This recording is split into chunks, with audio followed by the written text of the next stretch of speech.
হ্যাঁ খোকন, কাল না তোর পরীক্ষা? তুই ঘুরছিস?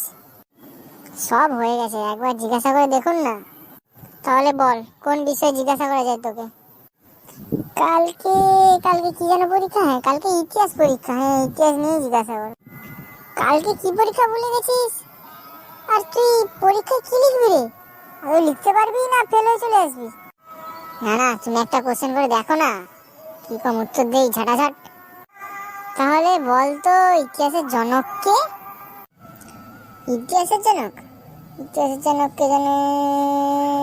ইতিহাসের জনক হচ্ছে মানে উই পোকা। হ্যাঁ উই পোকা, উই পোকা। কি বললি, উই পোকা? উই পোকা কি বলিস রে? হেরোডোটাস তো। তুই আদৌ পরীক্ষায় পাস করবি তো? হ্যাঁ বল, উই পোকা কেন? উই পোকা বল বল, উই পোকা কেন বললি বল। ও উই পোকা কেন, ওটা জানো না? কারণ পুরোনো দিনের বইগুলো টুকটুক করে